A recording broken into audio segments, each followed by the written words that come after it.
hanya perkara yang tak dapat ku mengerti. Mengapa harus terjadi di dalam kehidupan? Bapak Ibu yang terkasih dalam Kristus, dalam pertemuan pertama bulan Kitab Suci Nasional di tahun 2024 ini, kita akan mendalami subtema yang pertama, yaitu Allah menjadi dasar pengharapan dalam kesulitan. Kita diajak untuk merenungkan awal Kitab Nahum. Kitab Nahum ditulis dengan latar belakang kondisi bangsa Israel yang sedang mengalami penderitaan karena kelaliman. Kerajaan Asyur dan sedang menantikan keadilan Allah bekerja dengan melukiskan penghakiman Allah akan Niniwe, ibu kota kerajaan Asyur. Ayat 1-8. Ucapan ilahi tentang Niniwe, kitab penglihatan Nahum orang Elkos. Tuhan itu Allah yang cemburu dan pembalas. Tuhan itu pembalas dan penuh kobaran amarah. Tuhan itu pembalas lawan-lawannya dan pendendam kepada musuh-musuhnya. Tuhan itu panjang sabar dan besar kuasanya, tetapi sekali-kali Ia tidak membebaskan orang bersalah dari hukuman. Tuhan berjalan dalam puting beliung dan badai, dan awan adalah debu kakinya. Ia menghardik laut dan mengeringkannya, dan segala sungai dibuatnya gersang. Basan dan Karmel menjadi tandus, dan lembah Libanon menjadi layu. Gunung-gunung berguncang di hadapannya, dan bukit-bukit mencair. Bumi terungkit di hadapannya, dunia serta seluruh penduduknya. Siapa dapat berdiri menghadapi geramnya? Siapa tahan terhadap murkanya yang bernyala-nyala? Luapan amarahnya tercurah seperti api, dan gunung-gunung batu roboh karena Dia. Tuhan itu baik, tempat perlindungan pada waktu kesusahan. Ia memperhatikan orang-orang yang berlindung padanya. Bahkan dalam banjir yang melanda, Ia menghabisi sama sekali orang-orang yang bangkit melawan Dia, dan musuhnya dihalaunya ke dalam gelap. Demikianlah sabda Tuhan. Syukur pada Allah. Tentang akhir dari kota Niniwe, ibu kota kerajaan Asyur, kerajaan yang lalim yang terjadi pada tahun 612 sebelum Masehi. Nubuat tersebut disampaikan pada masa pemerintahan Raja Manase, Raja Yehuda yang menjadi sahabat Raja Asyur. Yang kedua, melalui nubuatnya, Nabi Nahum mau menyampaikan bahwa ada tangan kuat dari Tuhan Allah Israel di balik jatuhnya Niniwe. Nahum melukiskannya dengan penampakan Tuhan melalui kejadian-kejadian kismis, yaitu gejala-gejala alam yang mengemparkan daya kekuatan Tuhan begitu dahsyat sehingga membuat Basam, Karmel, dan Libanon yang tadinya terkenal indah, subur, dan nyaman menjadi rusak dan hancur.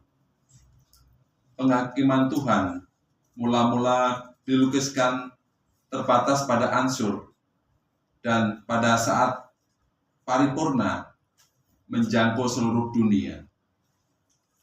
Poin yang ketiga, gejala-gejala itu menyatakan dirinya dalam akar sejarah manusia untuk memberi perlindungan kepada orang-orang yang percaya padanya, sekaligus menghukum musuh-musuhnya.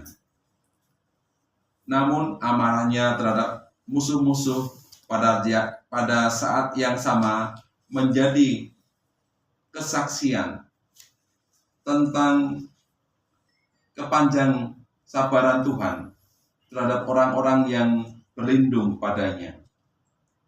Dengan demikian, orang beriman diajak untuk tetap bersemangat, menjalani masa-masa sulit, seraya hidup dengan penuh harapan. Orang beriman diajak untuk menjadikan Allah sebagai dasar pengharapan mereka dalam situasi sulit sekalipun. Yang keempat, di sisi lain, situasi sulit menuntut orang beriman untuk menumbuhkan dalam dirinya kehendak yang kuat untuk bangkit dan melawan dosa-dosa yang berwujud ketidakadilan. Dosa yang menyebabkan ketidakadilan hanya dapat dilawan dengan kehendak yang kuat dan tidak dan tindakan mengubah diri yang bersifat segera atau tidak menunda-nunda supaya cepat terbebas dari akibat-akibat yang menyulitkan hidup kita. Agar selalu mengandalkan Engkau dalam setiap keputusan yang mereka buat. Semoga mereka membawa harapan dan kedamaian bagi umat-Mu. Marilah kita mohon. Kabulkanlah doa kami ya Tuhan. Mari kita berdoa juga untuk mereka yang sedang menghadapi kesulitan. Allah yang setia, Engkaulah tempat pengungsian kami di masa-masa sulit. Kami berdoa bagi saudara-saudara kami yang mengalami kesulitan dan juga menghadapi penderitaan, agar mereka menemukan kekuatan dan pengharapan dalam kasih-Mu. Marilah kita mohon. Kabulkanlah doa kami ya Tuhan. Untuk komunitas paroki kita, Tuhan, jadikanlah komunitas paroki kami sebagai tempat di mana setiap orang dapat merasakan kasih dan pengharapan. Semoga melalui bulan Kitab Suci ini, kami semakin dipersatukan dalam iman dan cinta kepada-Mu. Marilah kita mohon. Kabulkanlah doa kami ya Tuhan. Yang pertama BKSN, kami ingatkan bahwa kami harus senantiasa mengandalkan kekuatan, harus selalu bersama-Mu dalam kondisi dan situasi apapun. Karena sebagai manusia banyak kelemahan dan kekurangan yang kami miliki. Itu dengan mengandalkan kekuatan-Mu, dengan mengandalkan Engkau selalu hadir dalam kehidupan kami, akan membuat kami semakin yakin bahwa dengan bersama-Mu kami dapat menjalankan hidup ini menjadi lebih baik. Kami mohon. Kami bisa selalu mengandalkan kekuatan-Mu ya Tuhan Yesus. Bukan hanya kekuatan kami, kekuatan yang betul-betul berguna untuk kami semua Tuhan. Dan kami juga mengucap syukur terima kasih yang malam ini kami bisa berkumpul di tempat ini. Dan kami juga mengucap syukur terima kasih kepada Pak Sikit dan keluarganya yang telah bersedia menyiapkan tempat untuk kami. Berkati kami semua Tuhan Yesus. Ya Tuhan, kami percaya tangan-Mu ada untuk kami semua. Marilah kita mohon. Kabulkanlah doa kami ya Tuhan. Kami sungguh dikuatkan dikala kami merasakan suatu kesulitan hidup kami, sehingga kami menjadikan kami akan lebih baik, tidak akan melakukan sesuatu yang kurang baik dengan baik di lingkungan kami, di rumah ataupun dengan tetangga kami.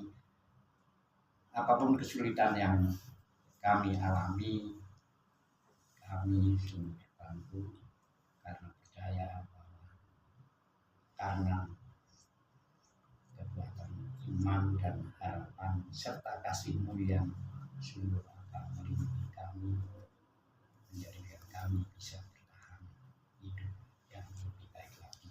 Kami mohon ya Tuhan, Selama-lamanya. Semoga kita semua yang hadir di sini dilindungi, dibimbing, dan diberkati Allah yang Maha Kuasa dalam nama Bapa dan Putra dan Roh Kudus. Amin.